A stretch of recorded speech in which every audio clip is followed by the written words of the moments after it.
fake microphone, okay? So it's just an illusion. I'm not really holding a microphone, okay? Just pretend it's not here because it's not doing a bit of good.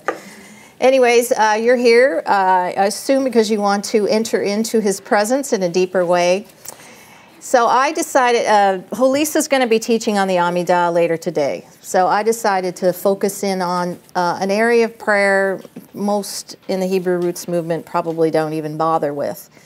And I do use my Siddur, and I had asked earlier how many did here. But you know, I don't want you to feel like you have to do that. I recommend it. And if you don't know a thing about the Siddur and you open it up, your mind, you know, is exploding. What on earth? This is crazy. I'm not doing this. But if you just take it easy, take it a step at a time, little bites over time, and it takes time, you'll begin to understand it better and it'll make more sense. But there is a section, and this is what the rabbis do. You know, they get up in the ancient sages. You know, they get up really early in the morning, like 4, and there's no way on this earth. You know, I'm getting up at 4. But they prepare to pray. Okay, we're not even talking they get up and pray. They prepare an hour just to pray. And they go through sort of the morning services and the offerings and all these different areas, which I'm not going to get into. Then when they get through all that, there's sort of a secondary time of prayer in order to remove the mental and physical and emotional hindrances. And this particular portion there's called the verses of praise. And this particular time prepares you for the Shema and the Amidah. Okay, everyone knows those terms. Shema basically is a declaration that God is king and you're taking on the yoke of the kingdom on yourself. And we say, Shema Israel, Adonai Eloheinu, Adonai Echad. And hear, O Israel, the Lord our God, the Lord is one. And there's bunches of sort of benedictions and things that go along with that particular prayer. And then when you come out of that, that's the time of what we call the Shmoneh Esrei, or the 18 benedictions, or the standing prayers. Now, you have to understand all these prayers came out of the temple service. There are very few prayers in the Siddur that were added later by the Kabbalists and all, you know, very few. Most of it was all part of the service of the Levites, specifically in the Second Temple period. And probably about 20 of the Psalms alone are in the morning service. So if you go through the morning service, you're basically going through the hymnal, you know, of the Second Temple period. So these 3 prayers that I'm going to give you, these 3 verses, chapters, whatever, are really, they were part of the service. And they were designed, and the word Pesukei de Zimra. Zimra actually comes in Leviticus 25:4, I believe. And it's talking about pruning. Okay, so the idea of even we call them verses of praise, it's verses of pruning. It is pruning you to prepare you to enter into the presence of the King. And it's pretty tough, you know, you get up in the morning, you wake up, you're, you know, in a fog, I don't know. It's not like you wouldn't go into the presence of a monarch today after you just woke up. You know what I'm saying? There's some things you got to do to prepare to enter into, you know, if you were going to go visit the Queen of England or something. And it really isn't any different with coming into the presence of our Father. That there's some things you need to do. Honestly, the greatest battle is in your mind. And I don't know about you, but, you know, sometimes I wake up in the middle of the night, and the older I get, the worse it is. Somehow 2 o'clock, I don't know. But then my mind, I can't turn it off, you know, and then all I can think of is all these things I got to do with and deal with and blah, blah, blah. And so in the morning, sometimes it's right there fresh. And it's very hard to enter into his presence with all these distractions. So you need to understand that that's normal. Some days are better than others, as I mentioned, but it's okay. You just have to, I think when you enter into these verses, that somehow it can push that stuff out. Sometimes it's not perfect. What you're doing is you are crucifying the flesh every morning. It's the greatest challenge that he has given you, because yes, you know, we want to hear from him, but yes, we got all this stuff to do. Our battle is flesh versus spirit, really. And the greatest goal, I believe, of the believer is to learn how to discipline the flesh. And one of the hardest ways to discipline the flesh is prayer. And so hopefully these verses here, the verses of praise, will begin that process. I do believe that as you grow and discipline the flesh in this area, you will be able to discipline the flesh in other areas. So, you know, I'm guilty. It's January 1st. I've got to eat better. You know what I'm saying? But I think it's backwards. I think you need to get a hold of this area of your life first, and then those other things that you battle will come into play. So hopefully these verses will help. And as I said, they are meant to be a pruning of mental, physical, spiritual. Now, these particular prayers are said in the morning, the Shacharit. And again, for me, morning is it. If I don't get my prayer time in the morning, I don't get my prayer time. You know what I'm saying? Now, thanks to Tammy, I set my clock at 3 p.m. and always find myself in a place that it's impossible to pray. But at least I remember. But it's tough. So I'm just going to tell you, you got to discipline yourself in the morning or it's not going to get done. And that's just the way it is. Okay. So basically, and we don't want to come into the presence of God always asking for stuff. I find this is, for me this year, I'm tired of that. I mean, there's so much to ask for. You could be asking, and it's not even that, you know, you're asking and interceding on behalf of others. I mean, it's noble, but it's too much time asking for stuff and not enough time honoring who He is and recognizes His presence and all that. And so, before we even get to the point of asking for stuff, these prayers are to set that up. We're going to praise Him and honor Him and glorify Him before we get to asking all these things. Again, these particular prayers are recited every morning, even on Shabbat and festival time, and they are specifically part of the morning service, and that's, again, to help cut away those spiritual hindrances. And the Psalms are really, as I mentioned earlier, they are the hymn book of the Second Temple period, bar none. And the Psalms express the deepest hopes and desires and fears. Every emotion of the human soul is expressed in the Psalms. Where do we go when we're, you know, down and out? We go to the Psalms to let the Word just wash over us and heal us. So, although two of these are, well, actually only one of this particular prayer is from the Psalms. The other two I'll show you in just a second are from other parts of the service. It's interesting the way, now I'm going to be talking a little more about the temple later, but the structure of the temple was the way you entered into the presence of God. And you understand you are always ascending. So that the prayer pattern was designed the same way. So, for instance, the offering service part was designed to correspond to the court of the women, which was inside the temple area, but it was one of the lower level areas of the lower courtyard. And then as you ascended, you went into the area of what we call the court of Israel.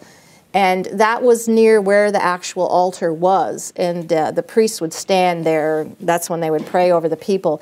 But those particular, that courtyard corresponded to these verses I'm talking about now, the verses of praise.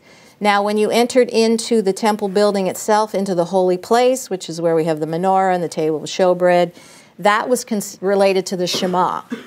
And then when you went behind the curtain into the Holy of Holies, the picture there was the Shemoneh Esrei. So the prayer, if you can kind of think of yourself as walking, you know, ascending as you go through these prayers so that you end up in the throne room of God in a spiritual sense. It's kind of a cool thing. Everything is about ascending. That's the structure of the faith, is to ascend. Now, just to show you something interesting, and I did address this a little bit last night. I showed you something different last night. This is the most amazing thing about this word Bereshit. But again, the outside letters, the Beit and the Tav, form Beit, the house.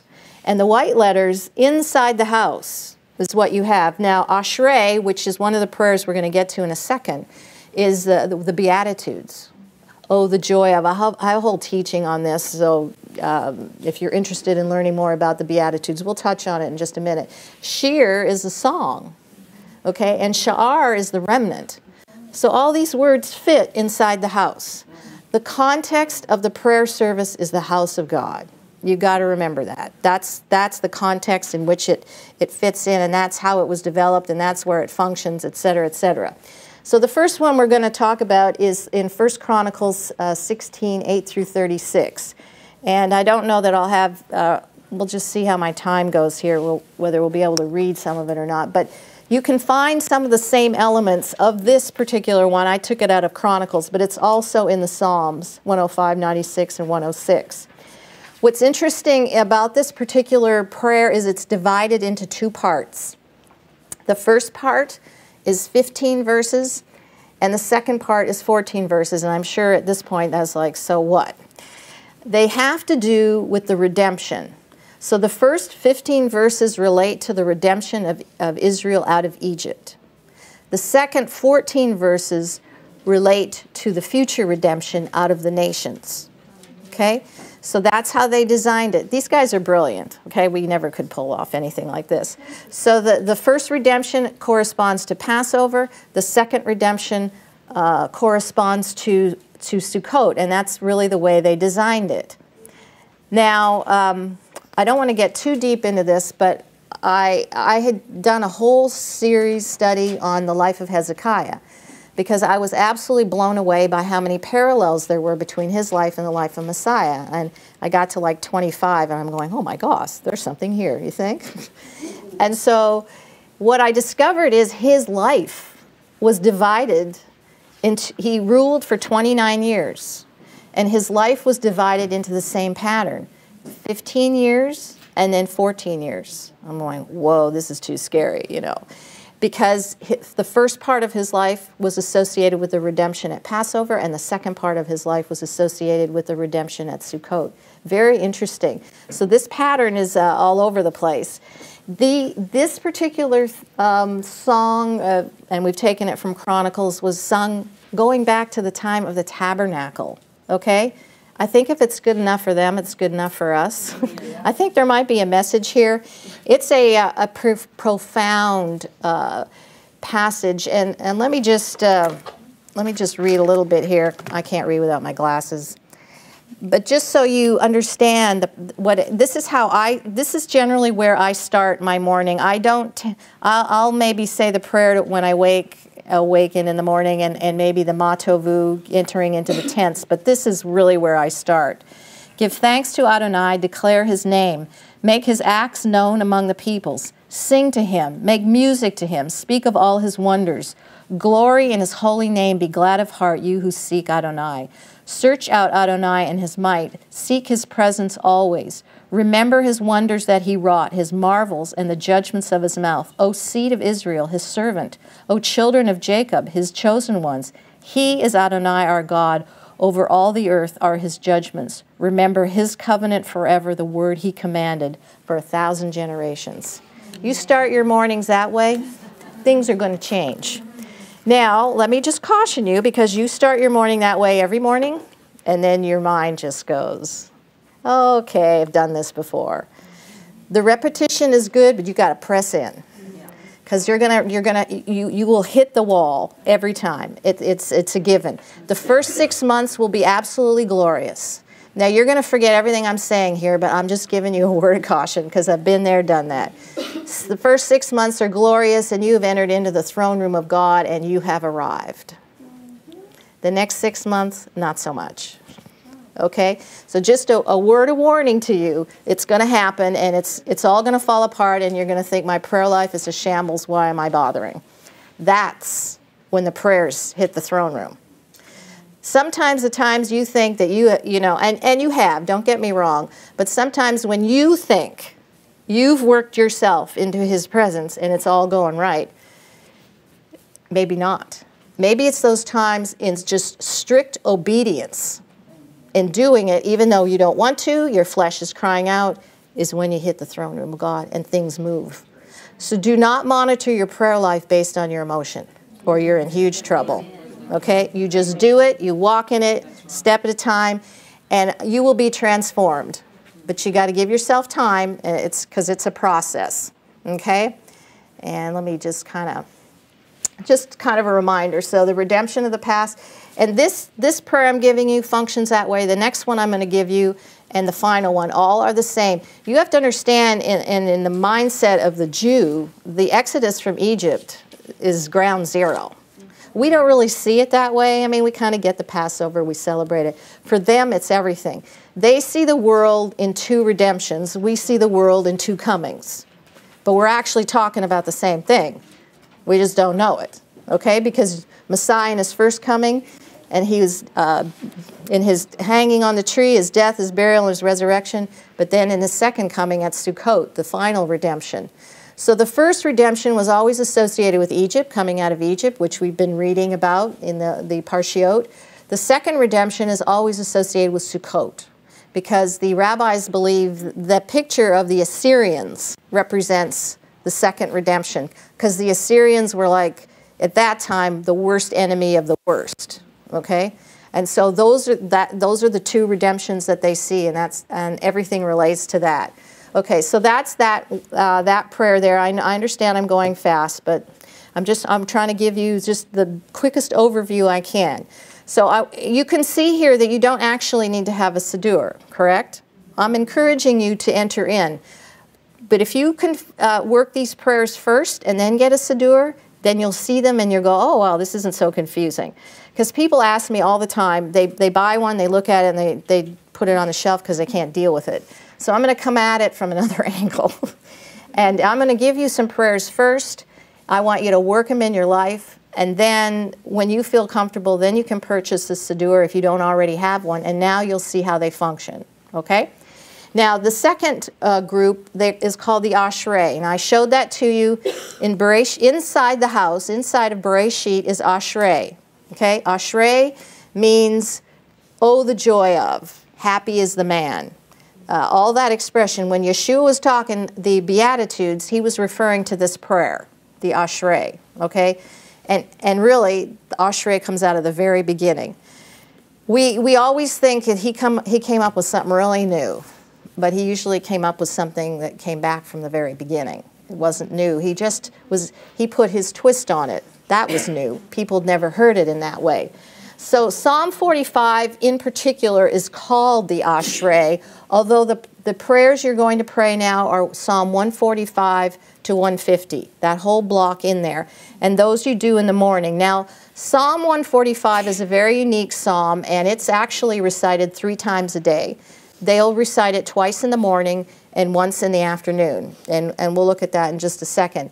Now, do I recite it twice in the morning and once in the afternoon every day? The answer is no, okay?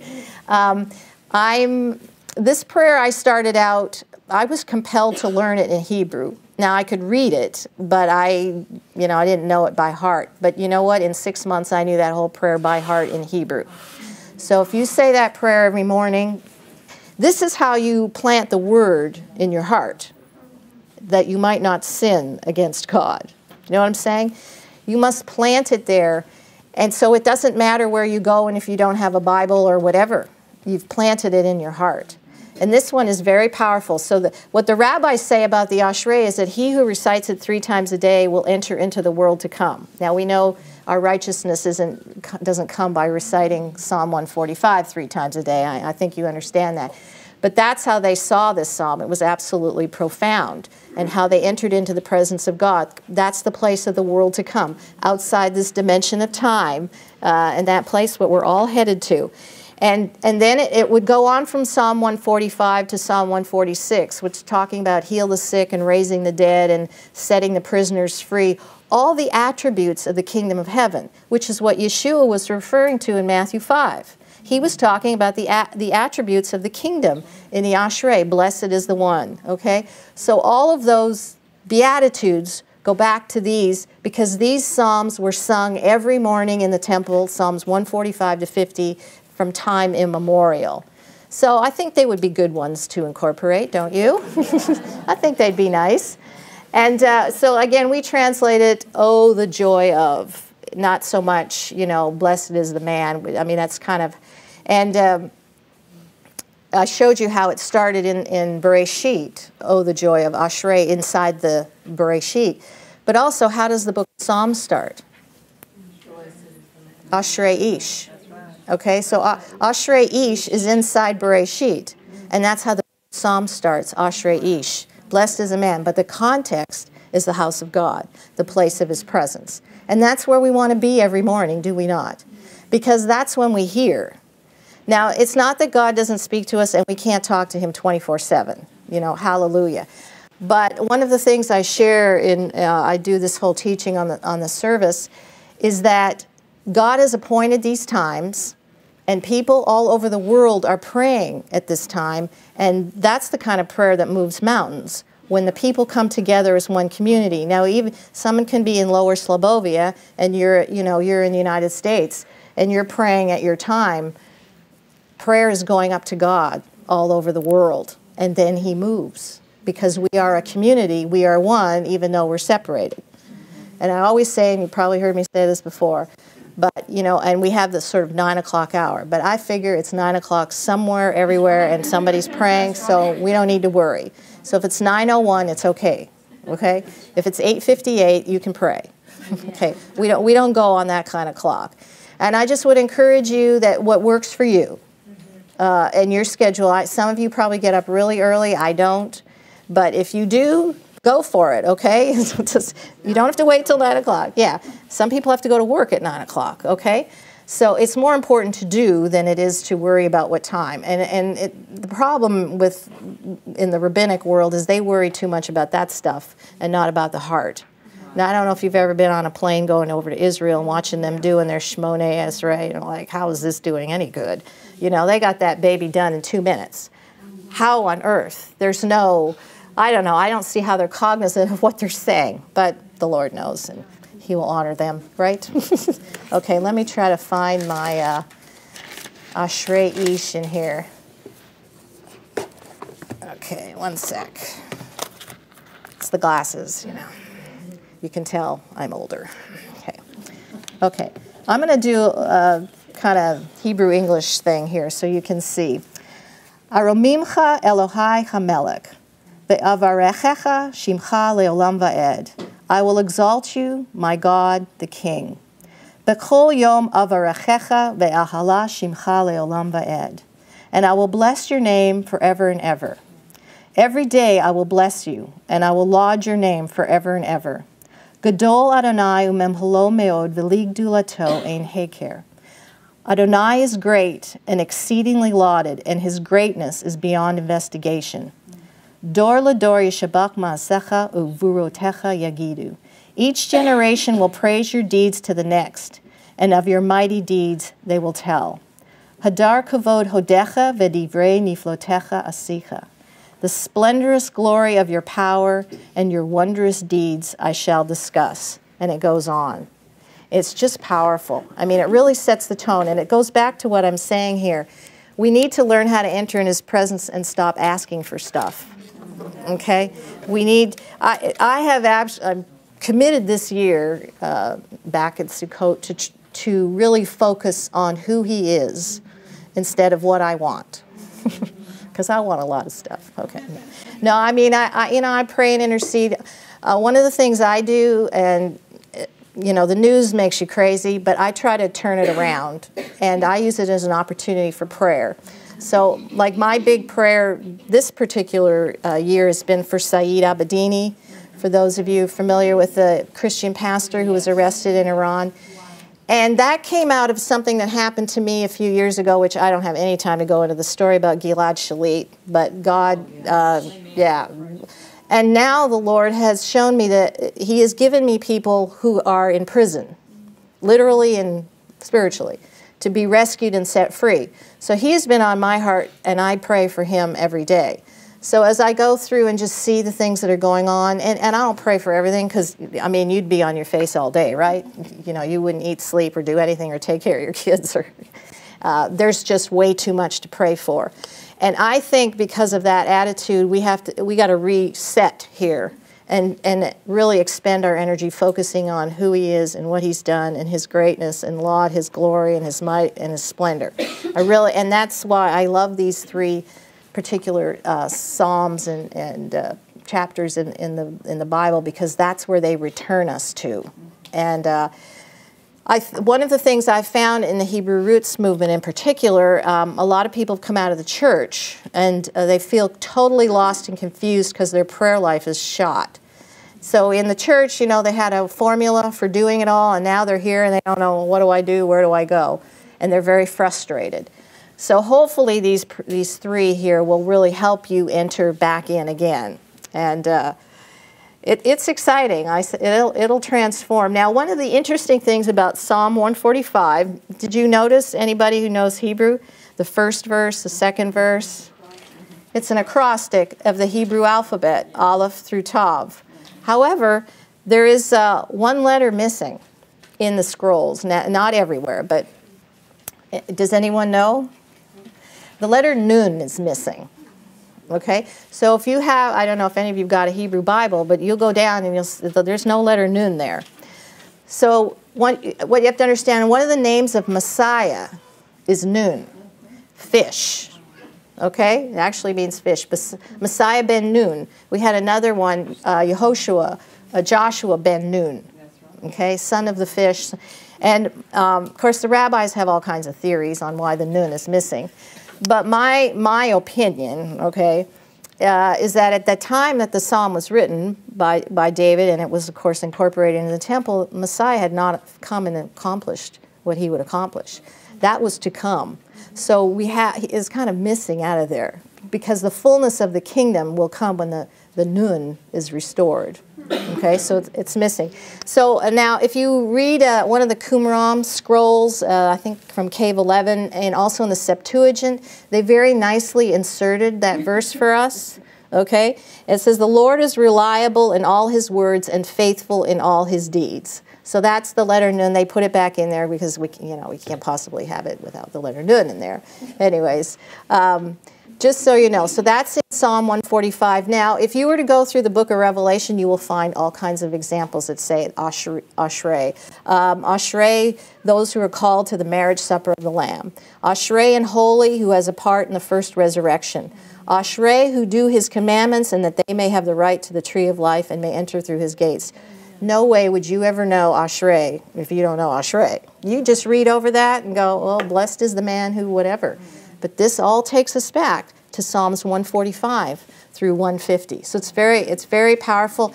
And Psalm 119 also is filled with Ashrei. It's all present everywhere. Okay, Psalm 146 is, as we go into this to 150, is kind of one I really enjoy. The Radak said that it was a psalm of encouragement for the Jews in exile. Okay, folks, that applies to us. We are in exile. And to me, it is one of the great psalms of encouragement because, as I mentioned, talking about making the bent straight and setting the prisoners free and healing the sick, the lame will walk, the blind will see. Now, those are not actually in there, but these are, again, all the attributes of the kingdom. And you can find some of these same attributes that are inserted in the Dead Sea Scrolls. Now, this is where it gets quite interesting on this particular one. This is from Acts 4:23, and the setting is we are at the Mincha prayers, which are simply the prayers in the afternoon at 3 o'clock. Now, if you don't understand the prayer service times, when you're reading Acts, you wouldn't notice this. But where are they? In the house, okay? Because that's the context of prayer, is in the house. So we got this crippled guy coming in, and do you remember what Peter and John are teaching about? They're teaching about the resurrection of the dead. And comes this crippled guy, and, Peter reaches up and pulls him up. And what happens? They get arrested, okay? Just be prepared. You go out there, start teaching about the resurrection of the dead, you may be arrested today. And then they're assembled before the rulers and the elders, etc. And what is their response? There's salvation in no other name. There's no name under heaven by which you must be saved. And this is the context of this. And it's the context of this psalm we're going to look at. Of course, they were ordered not to talk about the miracle of this crippled guy. Now back then it had to be a miracle. I mean, he didn't go to the doctor, and thank God he didn't have Obamacare, because he probably would have stayed crippled, you know what I'm saying? But he got healed. So there's hope for us, folks. And he got healed. I mean, he couldn't take him to a surgeon and have his feet corrected or whatever. So they were raised up. And this is what the response was when Peter and John went back to their friends.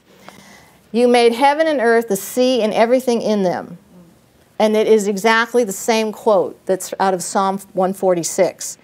So when they said it, it was already part of the temple service. So when they said it, they were referring to this Ashrei, this series of prayers. Okay? Do you see how profound that is? You read the book of Acts and you read that and you have no clue. But they are communicating, these are the attributes of the kingdom of heaven, and they have been fulfilled in your presence by the death and burial and resurrection of Yeshua the Messiah. The lame walk. Hear me? In Psalm 146, the lame walk. Do you not think that guy knew? It's been fulfilled in this day. The lame walk, the blind see, the dead are raised, the prisoners are set free, etc., etc. It was the message of these Psalms. You don't think they knew them? You should know them. You need to know them by heart. And then we get to Acts 14:15.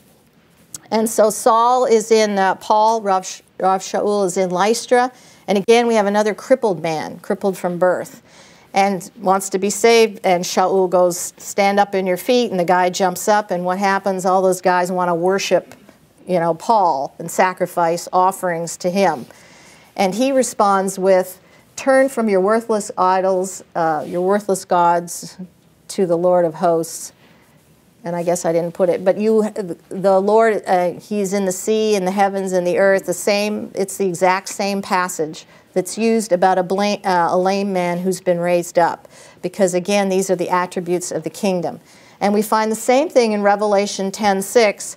And there's two angels, one angel's got a foot on one side on the land over the sea, and they're shouting, the seven thunders shouting, it sounds all rather esoteric, who can figure it out.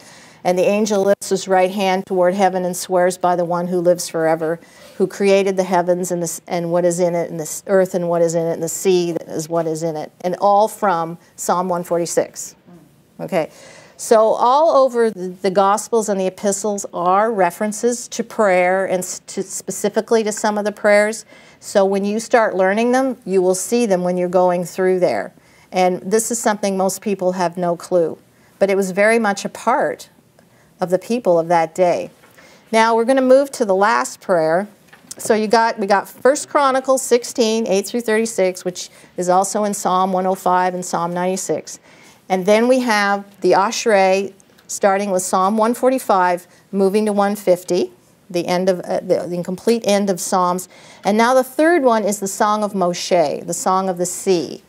And that is Exodus, I think it starts in Exodus 14:30, somewhere in there, and goes all through chapter 15 of Exodus. Okay, so that's the next one.